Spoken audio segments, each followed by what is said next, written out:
جب ملاحم کا دور شروع ہوگا تو اللہ تعالیٰ اٹھائے گا ایک لشکر یا لشکروں پر لشکر موالی میں سے. موالی کون ہے؟ عربوں نے جب فتح کیا تھا اس پورے علاقے کو خلافت راشدہ کے دوران، اور پھر وہ لوگ جو ہے ایک رائے تو یہ تھی کہ غلام بنایا جائے ساری آبادیوں کو، لیکن یہ کہ حضرت عمر کا اجتہاد تھا اس کے مطابق جو غلام نہیں بنایا گیا تو وہ موالی کی حیثیت رکھتے ہیں. عربوں میں دم نہیں ہے، موالی میں سے لشکر اٹھیں گے کہ جو در حقیقت حضرت مہدی کی حکومت کو قائم کرے گی. دوسری حدیث سنیے، ان عبداللہ بن الحارث رضی اللہ تعالی عنہ، اور یہ ابن ماجہ کی روایت ہے، قال قال رسول اللہ صلی اللہ علیہ وسلم یخرج الناس من المشرق فیوقعون للمہدی علی سلطانہ. لشکر نکلیں گے، لوگ آئیں گے مشرق سے اور وہ حضرت مہدی کی حکومت کو جمائیں گے اور قائم کریں گے. اب ذرا نوٹ کیجئے کہ جزیرہ نما عرب کے مشرق میں کون سے ملک ہیں؟ 3: ایران، افغانستان، پاکستان. یہ 3 سالڈ مسلم ممالک، مسلم آبادی اکثریت. ویسے تو یہ کہ آگے ہندوستان میں 20 کروڑ مسلمان ہیں، لیکن وہ 20 کروڑ جو ہے وہ تو 80 کروڑ کے اندر تحلیل ہو جاتے ہیں غیر مسلموں میں. لیکن یہاں جو معاملہ ہے یہ غالب اکثریت ہے. ان میں سے ایران کا معاملہ جہاں تک ہے، نمبر 1 یہ کہ وہ شیعہ عقائد کے حصار میں بند ہے، اس سے ادھر ادھر ہونا اس کے لیے ممکن نہیں. حدیث میں یہ بھی آتا کہ اصفہان سے 70,000 یہودی دجال کا ساتھ دیں گے. لیکن بہرحال خراسان ایک صوبہ ہے افغانستان کا اس وقت بھی شمال مشرقی کونے میں، مجھے امید ہے وہاں سے خیر کی، کیونکہ خراسان کا لفظ وہاں پہ شامل ہے. اور حضور کی حدیث میں بعد میں آپ کو سناؤں گا کہ خراسان سے فوجیں چلیں گی جو یروشلم کو دوبارہ حاصل کریں گی، فتح کریں گی. جیسے پہلے یروشلم کھویا عربوں نے تھا، دوبارہ حاصل کیا تھا کرد نے، کرد خون صلاح الدین ایوبی رحمۃ اللہ علیہ، ایسے اب پھر عربوں نے کھویا ہے، لیکن لینے والے خراسان سے لشکر آئیں گے. یخرج من خراسان رایات سود لا يردها شیء حتی تنصب بإیلیا. خراسان کے علاقے سے کالے علم لے کر لشکر چلیں گے جن کے رخ کو کوئی موڑ نہیں سکے گا جب تک کہ وہ جا کر یروشلم میں نصب نہ ہو جائے. اس کے بعد نام آتا ہے پاکستان کا. یہ ہے میری اور آپ کی داستان، اور یہ ہے سبب جس کی وجہ سے کہ میں آپ سے یہ گفتگو کر رہا ہوں. اصل میں تو کس لیے؟ محض ایک علمی استفادہ، محض اپنی بات آراء کو ظاہر کرنے کا شوق نہیں، بلکہ یہ کہ اپنی ذمہ داری ہم پہچانیں کہ ہم کس مقام پر کھڑے ہیں. دیکھیے اس پاکستان کے بارے میں یا ہندوستان کے بارے میں علامہ اقبال نے کہا تھا اپنے ترانہ ملی میں، میر عرب کو آئی ٹھنڈی ہوا جہاں سے، میرا وطن وہی ہے، میرا وطن وہی ہے. اور مجھے بتایا گیا کہ سنن ابی داؤد میں یہ روایت موجود ہے کہ حضور نے فرمایا کہ ہندوستان کی طرف سے مجھے ٹھنڈی ہوا آتی، اگرچہ مجھے وہ حدیث ابھی نہیں ملی ہے، لیکن حزب التحریر کا ایک کارڈ مجھے ملا تھا، تو اس میں اس حدیث کا اور اس میں ابن داؤد ابو داؤد کا روایت کا حوالہ موجود تھا. لیکن میں جو چیز آپ کو بتا چکا ہوں وہ یہ کہ الف ثانی کا پورا تجدیدی کارنامہ اس ہندوستان کی سرزمین میں ہوا. مجدد الف ثانی شیخ احمد سرندی، شاہ ولی اللہ دہلوی، سید احمد بریلوی، وہ تو ہمارے پاکستان میں آ کر جو ہے ان کا خون جذب ہوا ارض پاکستان میں. پھر شیخ الہند مولانا محمود حسن. تحریک خلافت چلی تو صرف ہندوستان میں چلی اور کہیں نہیں چلی. آزادی کی تحریک چلی پوری دنیا میں، وہ نیشنلزم کی بنیاد پر چلی، ملے نیشنلزم، عرب نیشنلزم، ٹرک نیشنلزم. ہمارے ہاں چلی تو اسلام کے نام پر. پاکستان کا مطلب کیا؟ لا الہ الا اللہ.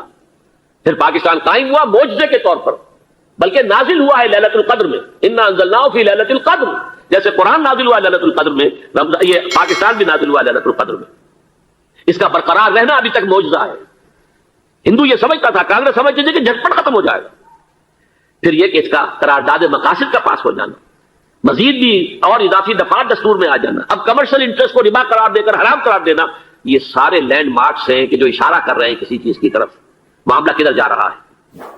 پھر یہ کہ یہ جو 14ویں صدی کے مجدد تھے شیخ الہند، اس کے بعد سے کچھ ایسی شخصیتیں عظیم پیدا ہوئی ہیں ہند میں جن کو میں سمجھتا ہوں کہ 14ویں صدی کے مجدد اور 15ویں صدی کے مجدد کے درمیان یہ 15ویں صدی کے مجدد کی راہ کو سیدھا کرنے والے، جیسے کہ حضرت یحییٰ نے کہا تھا میں تو آنے والے کا راستہ سیدھا کر رہا ہوں حضرت عیسیٰ کے لیے، ایسے ہی 15ویں صدی کے لیے امام مہدی کے لیے راستہ صاف کرنے والے سب سے پہلے علامہ اقبال، جنہوں نے اسلام کا تصور دین کی حیثیت سے دوبارہ زندہ کیا ہے، ورنہ اسلام ایک مذہب کی شکل اختیار کر چکا تھا.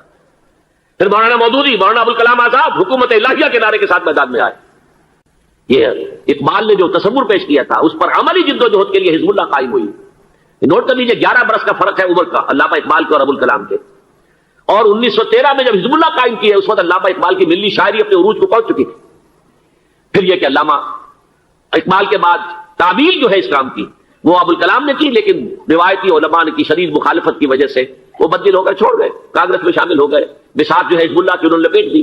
پھر مولانا مودودی آئے، انہوں نے وہ ڈور جو ہے اس کا سرا تھاما، جماعت اسلامی قائم کی حکومت الہیہ ہی کے قیام کے لیے. اگرچہ میرے نزدیک یہ کہ وہ انتخابی اور ایک قومی سیاست کی ایک جماعت بن کر پاکستان میں جو ہے دلدل میں پھنس گئی ہے. اب ہم اس کی کوشش کر رہے ہیں, تنظیم اسلامی اور یہ تحریک خلافت جس کے تحت یہ جلسہ ہو رہا ہے, یہ ساری چیزیں وہ ہیں کہ آپ کو سوائے پاکستان کے اور کہیں نہیں ملیں گی پوری دنیا. معلوم ہوتا ہے کہ پاکستان کو بہت بڑا رول پلے کرنا ہے اس میں, اور اس کے ساتھ اب جمع کر لیجئے افغانستان کی عمارت افغانستان, اسلامی عمارت افغانستان قائم ہو چکی ہے. یہ پچھلے 20 سالوں میں جو کچھ وہاں ہوتا رہا ہے اس سے پہلے تصور نہیں ہو سکتا تھا. کابل جو ہے وہ تو جیسے پیرس کا تمدن تھا ویسے کابل کا تھا, وہی لباس وہی اسکرٹس. یہاں جب آئے تھے شاہ ظاہر شاہ سرکاری دورے پر تو ان کی جو ملکہ صاحبہ تھی ان کے ساتھ اسکرٹ میں ملبوس تھی. کابل جو ہے وہ بالکل ایک پیرس کی طرح کا شہر تھا. آج کابل جو ہے جا کر دیکھیے, علامہ اقبال کے فرزند بھی دیکھ کر آئے ہیں, تو اگرچہ وہ خود میں سمجھتا ہوں کہ خاصے انہیں آپ لبرل کہیں, آزاد خیال کہیں, لیکن اس درجے متاثر ہو کر آئے تھے کہ انہوں نے یہ کہا افغانستان میں جو میں نے حالات دیکھے ہیں کہ اگر 2-4 اور مسلمان ملکوں کے اندر یہ نظام قائم ہو جائے تو پوری دنیا مسلمان ہو جائے گی. یہ سب کچھ کیسے ہو رہا ہے؟ یہ آنے والے دور کی جھلکیاں ہیں. Coming events are casting their shadows before. یہ سب بتا رہے ہیں کہ پاکستان افغانستان کو مل کر اس میں کوئی عظیم رول پلے کرنا ہے. اور اس کے ضمن میں اب میں علامہ اقبال کے بارے میں آخری بات کہہ رہا ہوں. علامہ اقبال کے بارے میں عام یہ خیال ہے, انہوں نے اپنے خطبات میں مہدی کا اور نزول مسیح کا, حالانکہ میں کل پڑھ رہا تھا مولانا سید احمد اکبر آبادی رحمۃ اللہ علیہ کا ایک مقالہ ان کا کہ علامہ اقبال نے ابن خلدون کے بارے میں یہ کہا ہے کہ مہدی کا اور نزول عیسیٰ کا دونوں کا انہوں نے انکار کیا ہے. حالانکہ ابن خلدون نے نزول عیسیٰ کا انکار نہیں کیا, صرف مہدی کا انکار کیا. بہرحال علامہ اقبال نے خطبات میں انکار کیا ہے. لیکن یہ کہ اپنی شاعری کے اندر میں چیلنج کرتا ہوں کسی بڑے سے بڑے اقبال شناس کو, ان کا یہ شعر ذرا سنیے. خضر وقت از خلوت دشت حجاز آیت بروں, کارواں زی وادی دور و دراز آیت بروں. خضر وقت, امام وقت, رہنمائے وقت, قائد وقت, خلوت دشت حجاز, حجاز کی صحرا کی کسی خلوت گزینی سے نکل کر باہر آئیں گے. میں حیران ہوتا ہوں علامہ کے اس فکر پر اور اس مصرے پر. یہاں انہوں نے شیعہ اور سنی دونوں کے کانسیپٹ جمع کر دیے. شیعہ کا کانسیپٹ یہ چھپے ہوئے کسی غار میں وہاں سے برآمد ہوں گے, اور ہمارا کانسیپٹ میں ام سلمہ رضی اللہ تعالیٰ عنہ کی حدیث سنا چکا, چھپے ہوئے ہوں گے وہ وہاں پر. مدینے سے نکل کر آ کر مکے میں چھپ جائیں گے. اس خانہ جنگی کی حالت میں لوگ ان کی طرف دیکھ رہے ہوں گے, سوچتے ہوں گے انہیں میدان میں آنا چاہیے, کوئی پارٹ پلے کرنا چاہیے, امت کی رہنمائی کرنی چاہیے.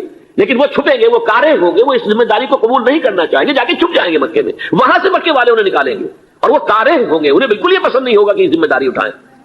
تو خضر وقت خلوت دشت حجاز آیت بروں, کارواں زی وادی دور و دراز آیت بروں. کارواں جو چلے گا ان کی مدد کے لیے اس وادی دور و دراز, اس زی عظیم وادی دور و دراز, یہ وادی سندھ ہے.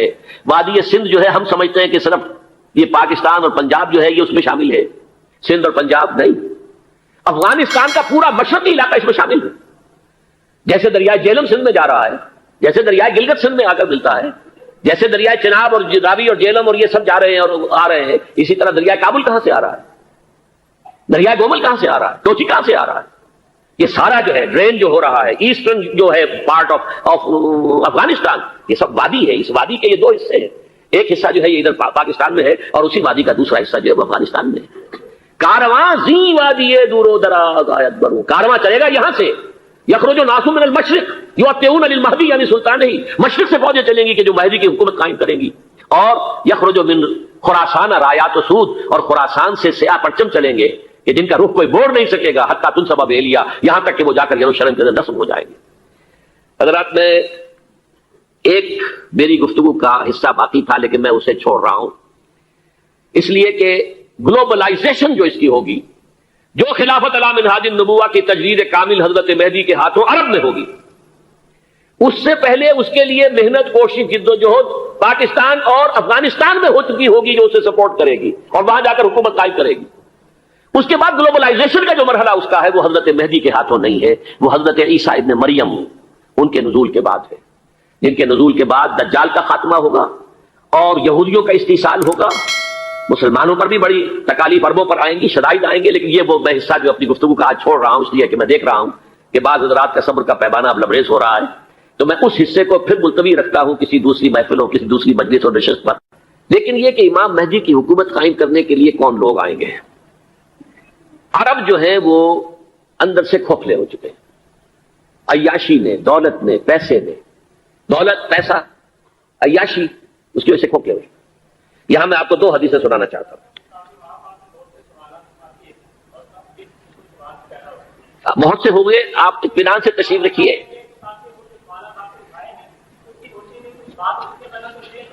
بہت ہوگی، بات ہوگی، آپ اس طرح صبر سے سن لیجئے. میں تقریباً اپنی گفتگو کے اختتام تک پہنچ رہا ہوں.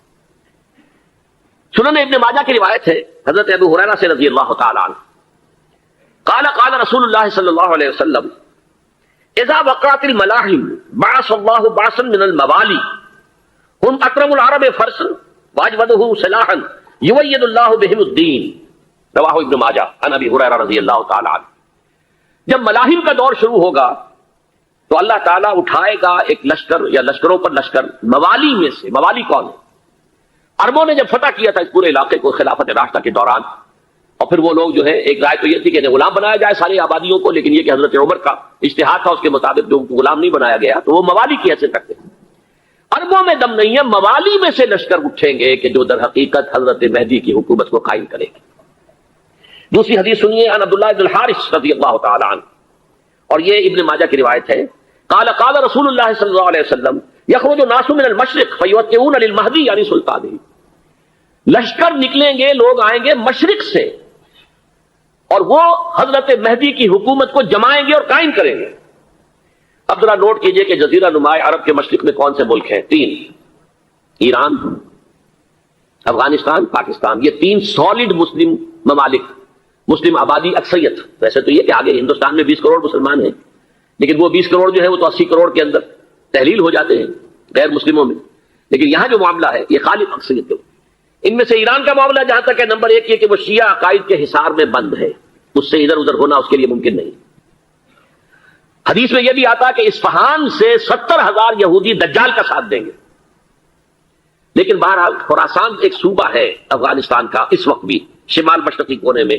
مجھے امید ہے وہاں سے خیر کی، کیونکہ خراسان کا لفظ وہاں پہ شامل ہے، اور حضور کی حدیث میں بعد میں آپ کو سناؤں گا کہ خراسان سے فوجیں چلیں گی جو یروشلم کو دوبارہ حاصل کریں گی، فتح کریں گی. جیسے پہلے یروشلم کھویا عربوں نے تھا، دوبارہ حاصل کیا تھا کرد نے، کرد خون صلاح الدین ایوبی رحمۃ اللہ علیہ، ایسے اب پھر عربوں نے کھویا ہے، لیکن لینے والے خراسان سے لشکر آئیں گے. یخرج من خراسان رایات سود لا يردها شیء حتی تنصب بإیلیا. خراسان کے علاقے سے کالے علم لے کر لشکر چلیں گے جن کے رخ کو کوئی موڑ نہیں سکے گا جب تک کہ وہ جا کر یروشلم میں نصب نہ ہو جائے.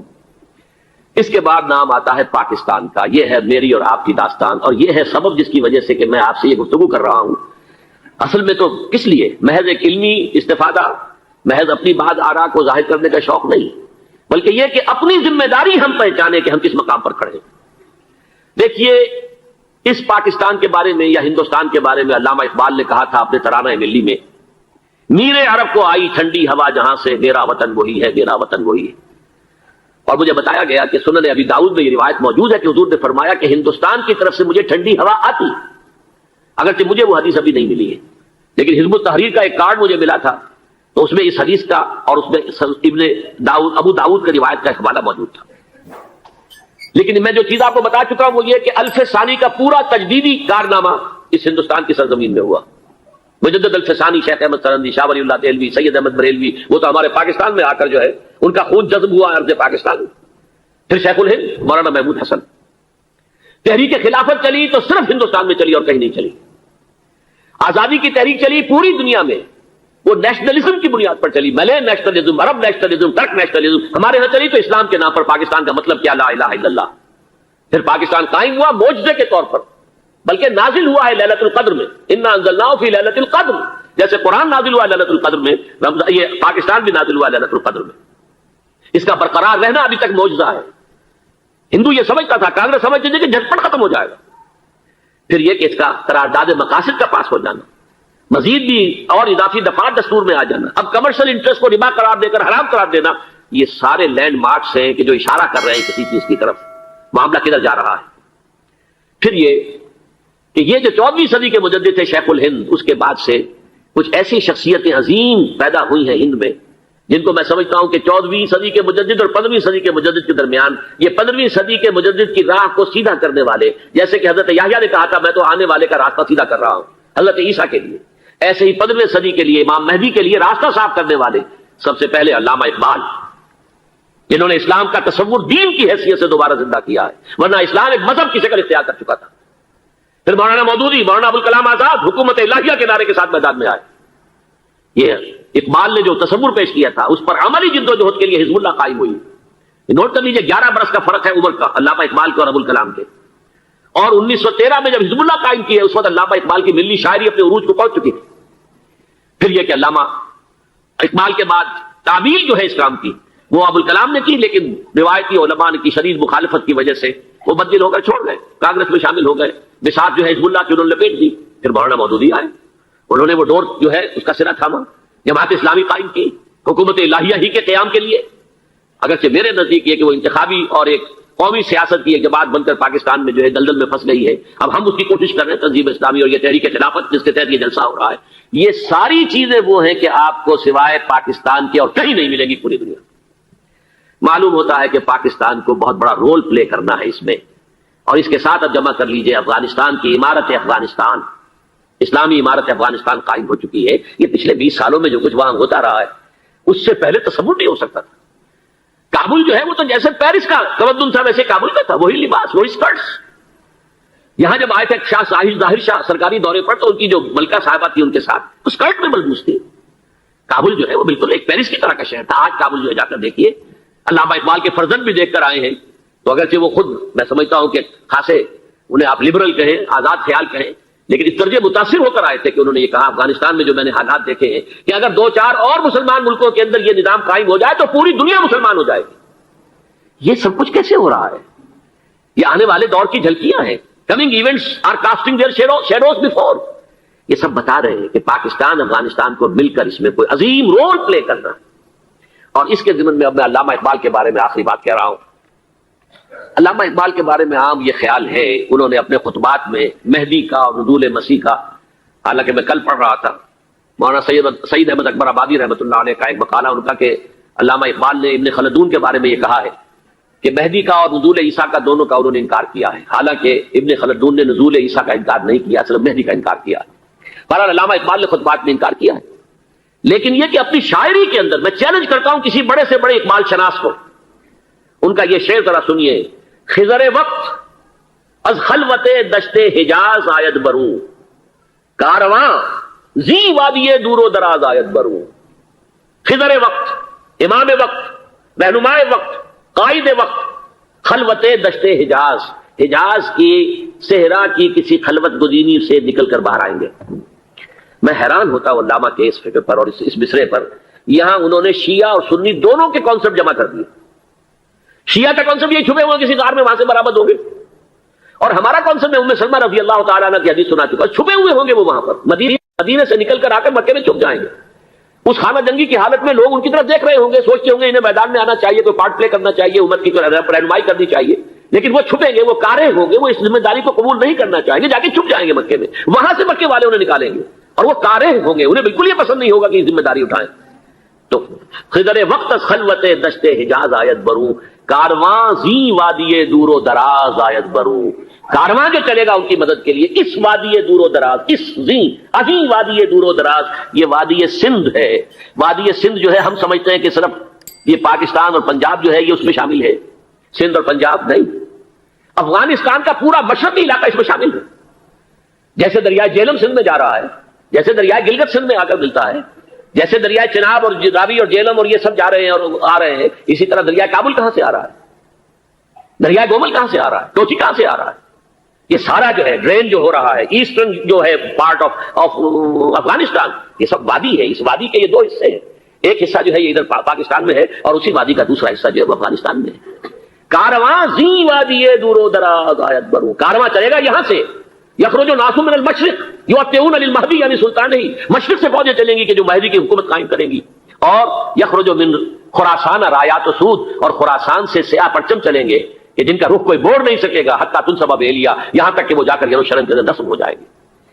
حضرات میں ایک میری گفتگو کا حصہ باقی تھا لیکن میں اسے چھوڑ رہا ہوں، اس لیے کہ گلوبلائزیشن جو اس کی ہوگی، جو خلافت علی منہاج النبوہ کی تجدید کامل حضرت مہدی کے ہاتھوں عرب میں ہوگی، اس سے پہلے اس کے لیے محنت، کوشش، جد و جہد پاکستان اور افغانستان میں ہو چکی ہوگی جو اسے سپورٹ کرے گی اور وہاں جا کر حکومت قائم کرے گی. اس کے بعد گلوبلائزیشن کا جو مرحلہ اس کا ہے وہ حضرت مہدی کے ہاتھوں نہیں ہے، وہ حضرت عیسیٰ ابن مریم ان کے نزول کے بعد ہے، جن کے نزول کے بعد دجال کا خاتمہ ہوگا اور یہودیوں کا استحصال ہوگا، مسلمانوں پر بھی بڑی تکالیف عربوں پر آئیں گی، شدائد آئیں گے، لیکن اب 15ویں صدی میں ہم ہیں۔ اب ایک بات میں کہہ رہا ہوں اور وہ میری ذاتی رائے ہے، گمان، اندازہ، اس میں مجھ سے اختلاف کرنے کا ہر ایک کو حق ہے۔ میرے نزدیک 15ویں صدی ہجری اب مجدد کامل الامام المہدی سلسلہ تجدید خلافت کی آخری کڑی کے ظہور کا وقت ہے۔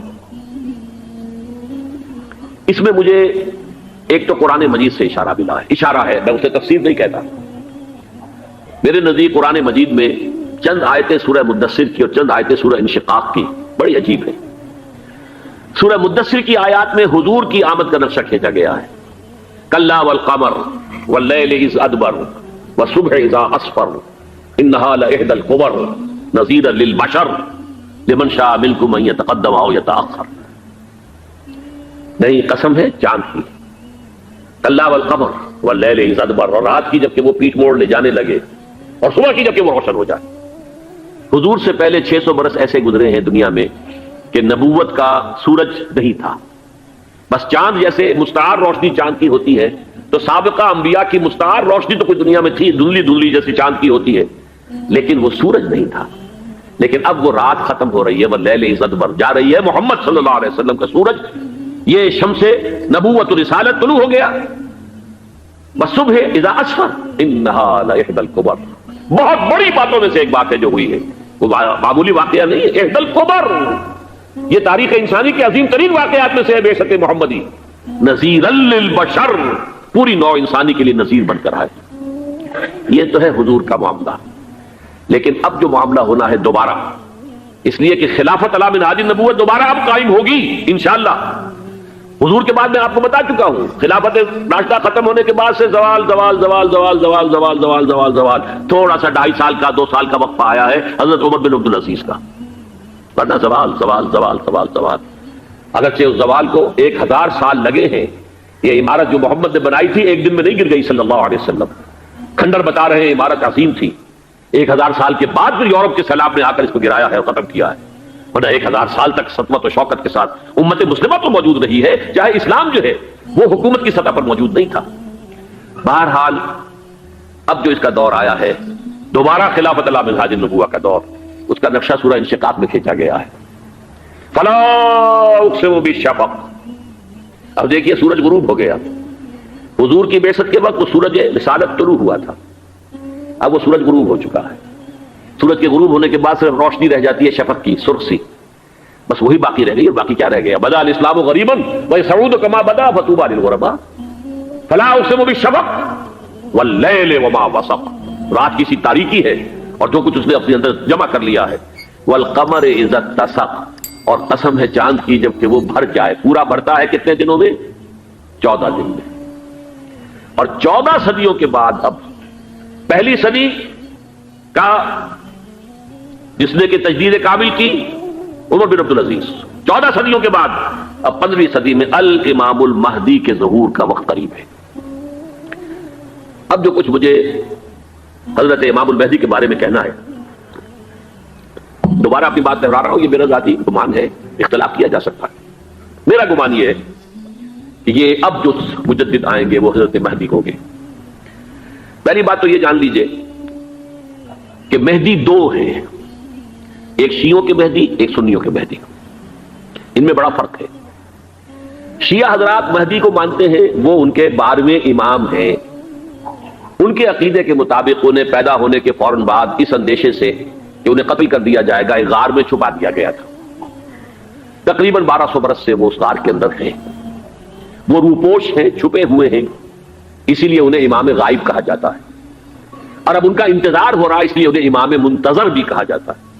اس لیے شیعوں کے دارالعلوم جو ہوتے ہیں دارالعلوم المنتظر، وہ اس لیے کہ ان کا انتظار کیا جا رہا ہے۔ تو یہ ہے، اب وہ ان کا خیال ہے کہ آخری دور میں، آخری زمانے میں وہ ظاہر ہو جائیں گے، غار سے نکل آئیں گے۔ دیکھیے میں اس عقیدے کو اس بنا پر رد نہیں کرتا کہ یہ ناممکن ہے کہ کیسے کوئی شخص جو ہے 1200 برس تک کسی غار کے اندر زندہ رہ سکتا ہے، نہیں، میں سمجھتا ہوں ممکن ہے۔ 300 برس تک اصحاب کہف رہے کہ نہیں رہے؟ سوئے رہے، 300 ایئرس ہم مانتے ہیں۔ حضرت عیسیٰ اسی حیات عرضی کے ساتھ 2000 سال سے موجود ہیں آسمان پہ کہ نہیں ہے؟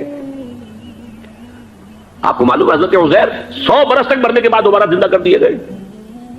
فاماتہ اللہ مئۃ عام ثم بعثہ. تو ناممکنات میں سے کوئی سوال پیدا نہیں ہوتا. لیکن یہ کہ آیا کوئی امامت معصومہ کا تصور قرآن اور حدیث سے ہمیں ملتا ہے؟ پھر یہ کیا یہ موروثی امامت کہ حضرت علی کی نسل جو حضرت فاطمہ سے چلی ہے اسی میں یہ امامت ہوگی؟ اس کے لیے ہمارے پاس کوئی دلیل نہیں ہے، ہم اس کو تسلیم نہیں کرتے. ہم تو سمجھتے ہیں کہ معصومیت ختم ہو گئی محمد الرسول اللہ صلی اللہ علیہ وسلم پر. خاتم المعصومین ہے محمد الرسول اللہ. اب ان کے بعد تو اجتہاد ہے اور خلافت ہے. عام معاملات میں اجتہاد ہوگا، نظام خلافت کا ہوگا. تو ہمارے نزدیک جو میں جس مہدی کا نام لے رہا ہوں وہ مہدی ہیں جو ایک مجدد ہوں گے، جیسے کہ مجددین کے نام میں نے آپ کو گنوائے ہیں. مجد الفسانی ہو، شاہ ولی اللہ ہو، سید احمد بریلوی ہو، شیخ الہند ہو. ایک ہوں گے انسان جو پیدا ہوں گے انسانوں کی طرح عام طور پر اپنی عمر کو پختگی کو پہنچیں گے، پھر وہ سامنے آئیں گے منظر پر، پھر وہ کام کریں گے، قیادت کریں گے. عرب میں ان کا ظہور ہوگا. دوسری بات یہ نوٹ کر لیجئے حضرت مہدی کے بارے میں، ہمارے ہاں احادیث کے جو مجموعے ہیں ان میں جو ٹاپ کے 2 مجموعے ہیں ان میں کہیں حضرت مہدی کا ذکر نہیں ہے، نہ صحیح بخاری میں نہ صحیح مسلم میں. لیکن ہم اسے نظر انداز نہیں کر سکتے کہ صحائح ستہ کی بقیہ 4 کتابوں کے اندر موجود ہیں، لہذا نظر انداز نہیں کر سکتے، اگنور کرنا ممکن نہیں ہے. اب اس میں میں چاہتا ہوں کہ کچھ حدیثیں آپ کو میں سناؤں جن میں حضرت مہدی کا تذکرہ کیا گیا ہے. پہلی ہے وعن عبداللہ ابن مسعود قال قال رسول اللہ صلی اللہ علیہ وسلم.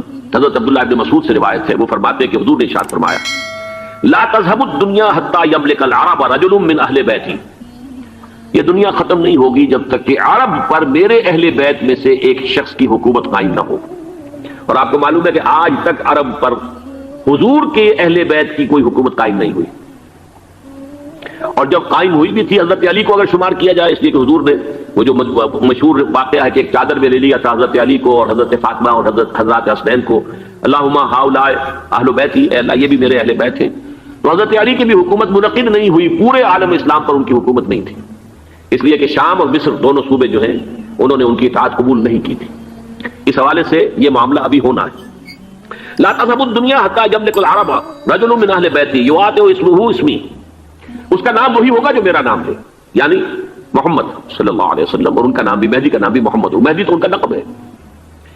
یہ ترمذی میں بھی ہے، ابو داؤد میں بھی ہے، سنن ابی داؤد جامع ترمذی.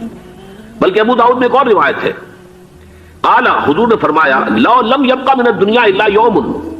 اگر دنیا کی زندگی میں سے کچھ بھی نہ بچے سوائے ایک دن کے، لطول اللہ تعالی ذلك اليوم، تو اللہ تعالیٰ اس دن کو لمبا کر دے گا، حتی یبعث فیہ رجلا منی، یہاں تک کہ میرے خاندان میں سے ایک شخص کو اٹھائے گا، من اہل بیتی، میرے اہل بیت میں سے، یواطئ اسمہ اسمی و اسم ابی ہے اسم ابی، جس کا نام میرے نام پر ہوگا، جس کی والد کا نام میرے والد کے نام پر ہوگا، محمد ابن عبداللہ ان کا نام ہوگا. اور وہ یملأ الارض قسطا وعدلا کما ملئت ظلما وجورا، وہ سرزمین عرب کو عدل اور انصاف سے اسی طرح بھر دیں گے جیسے کہ وہ ظلم اور زیادتی سے بھر چکی ہوگی. دوسری روایت ہے حضرت ابو سعید خدری رضی اللہ تعالیٰ عنہ سے، حضور نے فرمایا المہدی منی اجل الجبہۃ اقنى الانف یملأ الارض قسطا وعدلا کما ملئت ظلما وجورا یملک 7 سنین، رواہ داؤد. کہ مہدی مجھ میں سے ہوں گے بڑی روشن پیشانی والے اور بڑی کھڑی ناک والے، وہ زمین کو بھر دیں گے انصاف سے اور عدل سے جیسے کہ وہ ظلم سے بھری ہوئی ہوگی، اور وہ 7 برس تک حکومت کریں گے. عرب میں خالص خلافت علی منہاج النبوہ کا نظام حضرت مہدی کے ہاتھوں قائم ہوگا اور 7 برس تک قائم رہے گا عرب کے اندر. اس کا اگلا مرحلہ میں بعد میں بیان کروں گا. تیسری روایت، اور اس کو میں اس لیے خاص طور پر سنا رہا ہوں کہ اس میں وہی الفاظ آئے ہیں جو میں نے ابتدا میں حدیث آپ کو سنائی تھی، اس کے الفاظ ہیں. عن ابی سعید قال ذکر رسول اللہ صلی اللہ علیہ وسلم بلاء یصیب هذه الامہ حتی لا یجد الرجل ملجا یلجا الیہ من الظلم. حضور نے ذکر فرمایا کہ ایک دور ایسا آئے گا انتہائی ابتلاء اور آزمائش اور مصائب کا کہ کسی شخص کو کوئی سر چھپانے کی جگہ نہیں ملے گی اس ظلم سے اپنے آپ کو بچانے کے لیے. فَيَبْعَثُ اللَّهُ رَجُلًا مِنْ عِتْرَتِي وَأَهْلِ بَيْتِي، تو پھر اللہ میرے خاندان میں سے میرے اہل بیت میں سے اٹھائے گا ایک شخص کو، فَيَمْلَأُ بِهِ الْأَرْضَ قِسْطًا وَعَدْلًا، اور اس کے ذریعے سے اللہ تعالیٰ زمین کو عدل و قسط سے بھر دے گا. يَرْضَى عَنْهُ سَاكِنُ السَّمَاءِ، یہ وہی الفاظ آ گئے. اب اس سے پھر راضی ہو جائیں گے آسمانوں میں رہنے والے بھی، مساکن الارض، اور زمین میں رہنے والے بھی. لا تدع السماء من قطرها شيئا الا ثبته، آسمان اپنا ایک قطرہ بھی نہیں روکے گا مگر یہ کہ اس کو زمین کے اوپر نثار کر دے گا، بارش کی شکل میں گرا دے گا. ولا تدع الارض من نباتها شيئا الا اخرجته، اور زمین اپنی پیداوار میں سے کوئی شے نہیں چھپائے گی، نہیں روکے گی مگر خود کو ظاہر کر دے گی. چوتھی حدیث جو ہے وہ حضرت ام سلمہ سے رضی اللہ تعالی عنہ قال سمعت رسول اللہ صلی اللہ علیہ وسلم یقول المہدی من عتبتی من اولاد فاطمہ، رواہ ابو داؤد، یہ بھی سنن ابو داؤد کی روایت ہے.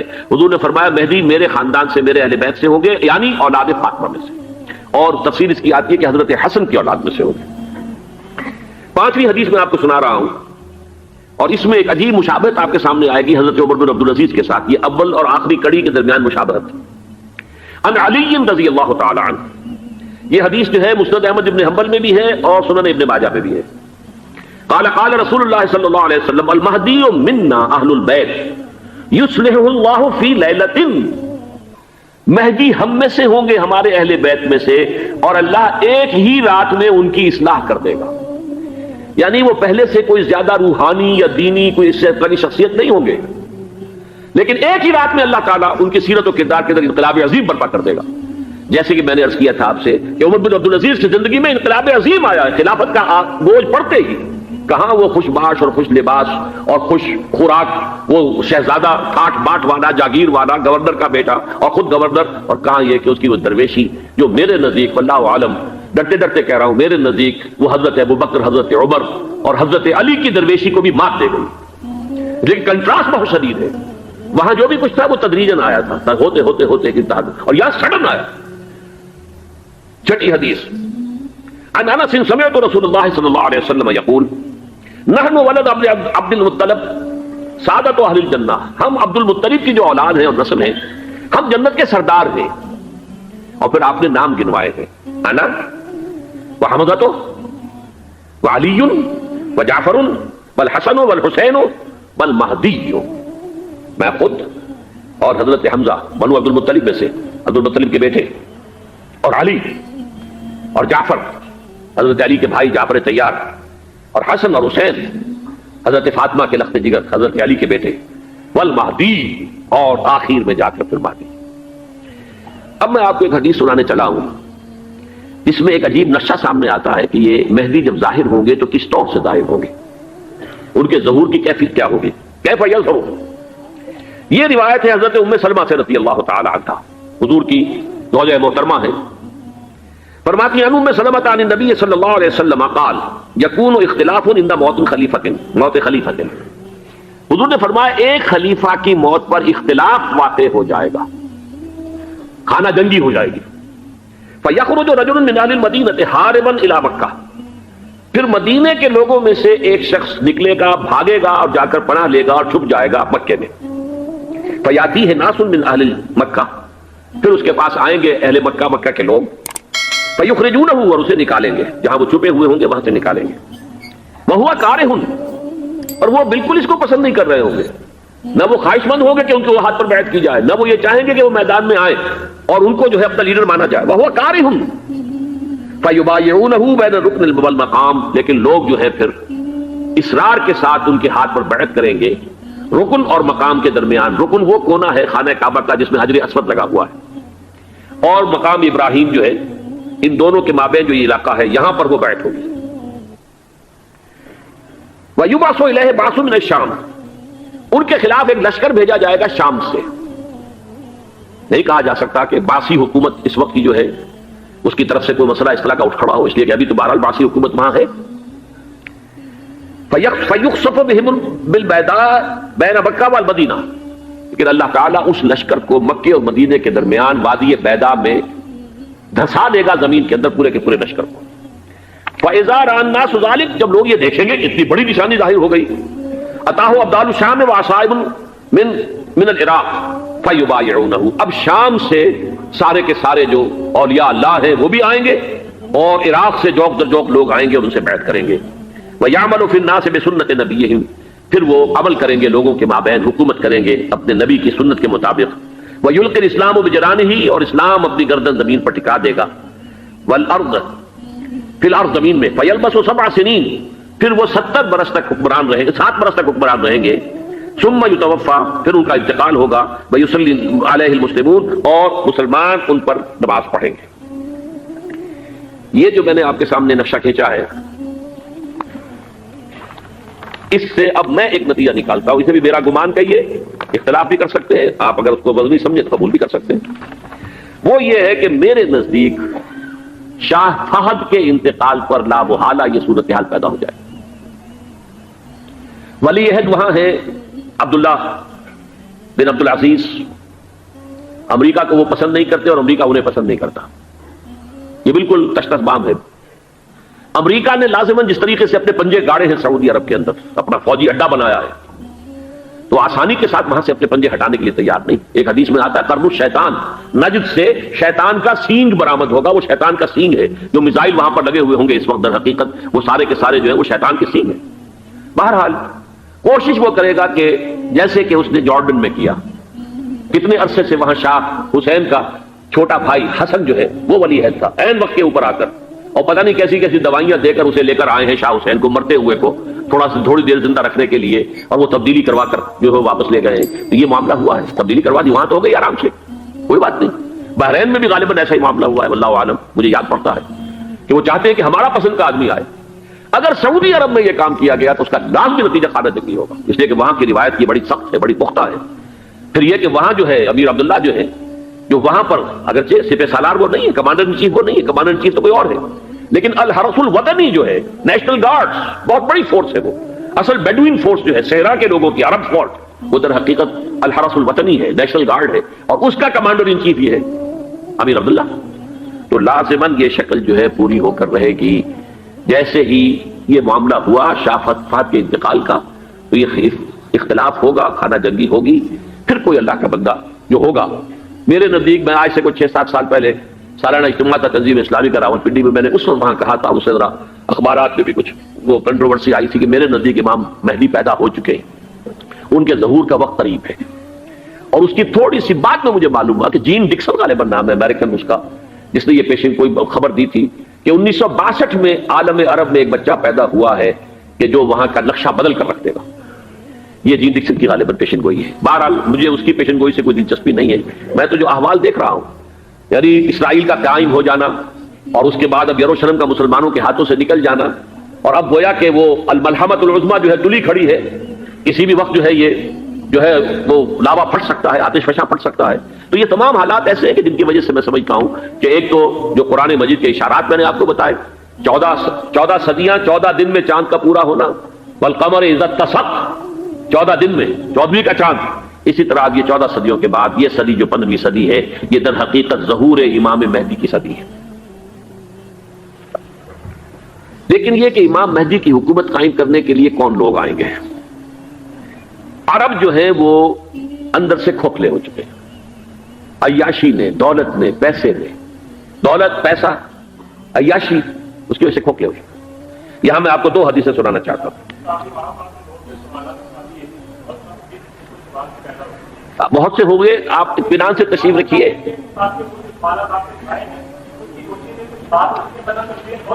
بہت ہوگی، بات ہوگی، آپ اس طرح صبر سے سن لیجئے. میں اب تقریباً اپنی گفتگو کے اختتام تک پہنچ رہا ہوں.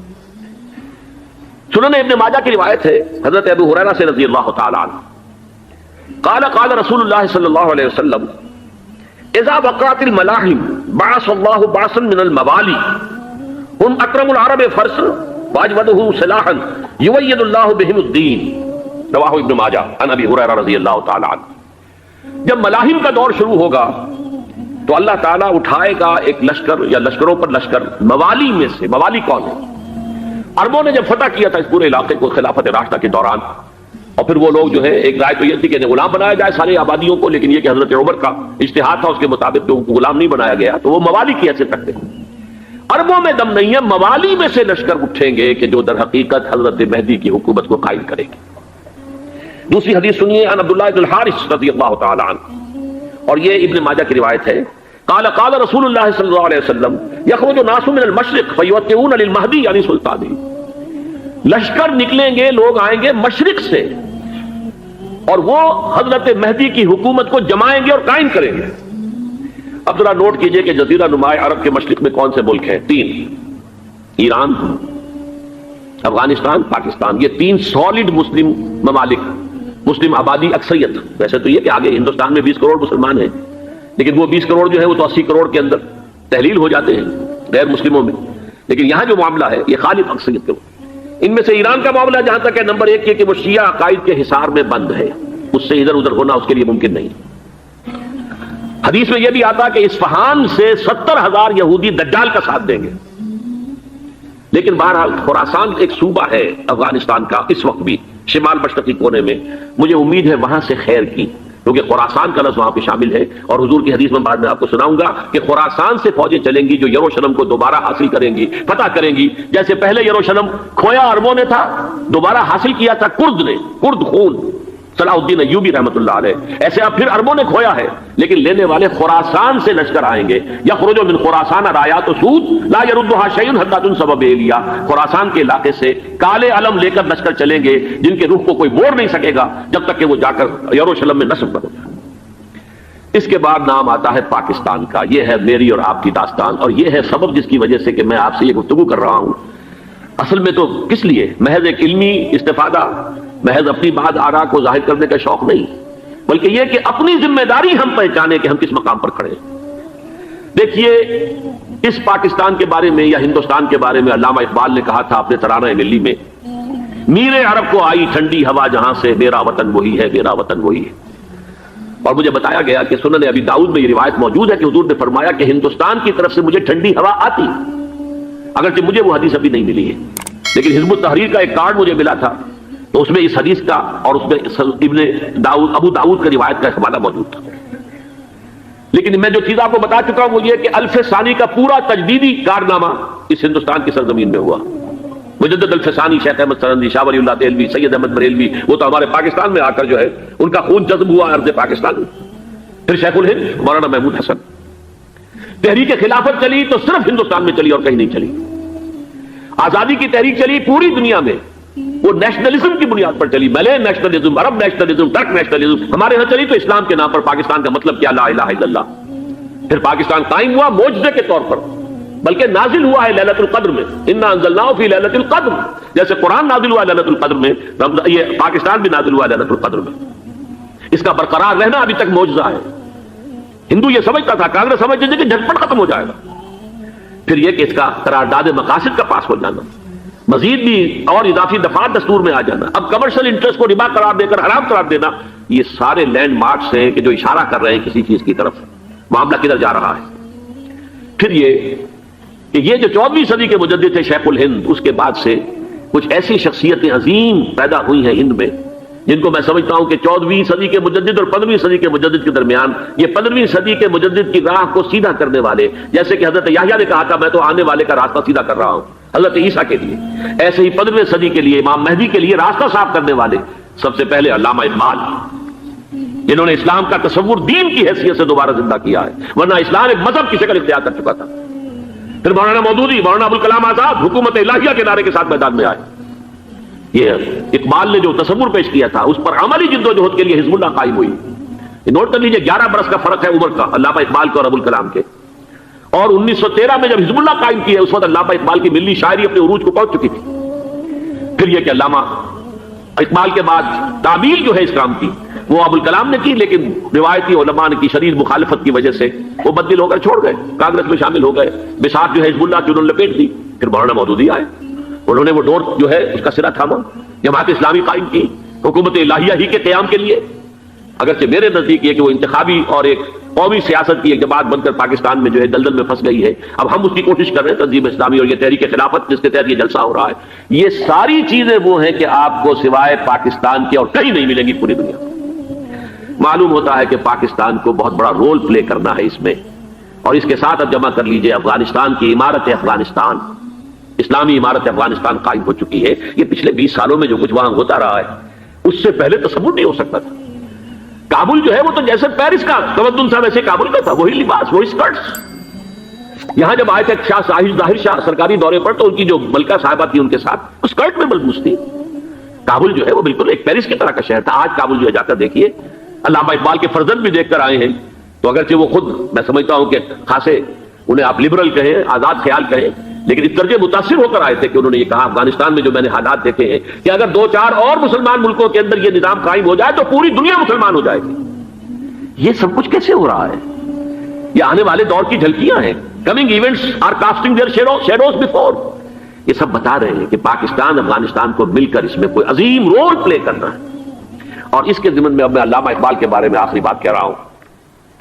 علامہ اقبال کے بارے میں عام یہ خیال ہے، انہوں نے اپنے خطبات میں مہدی کا اور نزول مسیح کا، حالانکہ میں کل پڑھ رہا تھا مولانا سعید احمد اکبر آبادی رحمۃ اللہ علیہ کا ایک مقالہ ان کا کہ علامہ اقبال نے ابن خلدون کے بارے میں یہ کہا ہے کہ مہدی کا اور نزول عیسیٰ کا دونوں کا انہوں نے انکار کیا ہے، حالانکہ ابن خلدون نے نزول عیسیٰ کا انکار نہیں کیا، صرف مہدی کا انکار کیا. بہرحال علامہ اقبال نے خطبات میں انکار کیا ہے. لیکن یہ کہ اپنی شاعری کے اندر میں چیلنج کرتا ہوں کسی بڑے سے بڑے اقبال شناس کو، ان کا یہ شعر ذرا سنیے. خضر وقت از خلوت دشت حجاز آیت بروں، کارواں زی وادی دور و دراز آیت بروں. خضر وقت، امام وقت، رہنمائے وقت، قائد وقت، خلوت دشت حجاز، حجاز کی صحرا کی کسی خلوت گزینی سے نکل کر باہر آئیں گے. میں حیران ہوتا ہوں علامہ کے اس فکر پر اور اس مصرے پر. یہاں انہوں نے شیعہ اور سنی دونوں کے کانسیپٹ جمع کر دیے. شیعہ کا کانسیپٹ یہ چھپے ہوئے کسی غار میں وہاں سے برآمد ہوں گے، اور ہمارا کانسیپٹ میں ام سلمہ رضی اللہ تعالیٰ عنہ کی حدیث سنا چکا، چھپے ہوئے ہوں گے وہ وہاں پر، مدینے سے نکل کر آ کر مکے میں چھپ جائیں گے. اس خانہ جنگی کی حالت میں لوگ ان کی طرف دیکھ رہے ہوں گے، سوچتے ہوں گے انہیں میدان میں آنا چاہیے، کوئی پارٹ پلے کرنا چاہیے، امت کی رہنمائی کرنی چاہیے، لیکن وہ چھپیں گے، وہ کارے ہوں گے، وہ اس ذمہ داری کو قبول نہیں کرنا چاہیں گے، جا کے چھپ جائیں گے مکے میں. وہاں سے مکے والے انہیں نکالیں گے، اور وہ کارے ہوں گے، انہیں بالکل یہ پسند نہیں ہوگا کہ یہ ذمہ داری اٹھائیں. تو خضر وقت از خلوت دشت حجاز آیت بروں، کارواں زی وادی دور و دراز آیت بروں. کارواں جو چلے گا ان کی مدد کے لیے اس وادی دور و دراز، اس زی عظیم وادی دور و دراز، یہ وادی سندھ ہے. وادی سندھ جو ہے ہم سمجھتے ہیں کہ صرف یہ پاکستان اور پنجاب جو ہے یہ اس میں شامل ہے. سندھ اور پنجاب نہیں، افغانستان کا پورا مشرقی علاقہ اس میں شامل ہے. جیسے دریائے جہلم سندھ میں جا رہا ہے، جیسے دریائے گلگت سندھ میں آ کر ملتا ہے، جیسے دریائے چناب اور راوی اور جہلم اور یہ سب جا رہے ہیں اور آ رہے ہیں، اسی طرح دریائے کابل کہاں سے آ رہا ہے، دریائے گومل کہاں سے آ رہا ہے، ٹوچی کہاں سے آ رہا ہے. یہ سارا جو ہے ڈرین جو ہو رہا ہے، ایسٹرن جو ہے پارٹ آف افغانستان، یہ سب وادی ہے. اس وادی کے یہ 2 حصے ہیں، ایک حصہ جو ہے یہ ادھر پاکستان میں ہے اور اسی وادی کا دوسرا حصہ جو ہے وہ افغانستان میں ہے.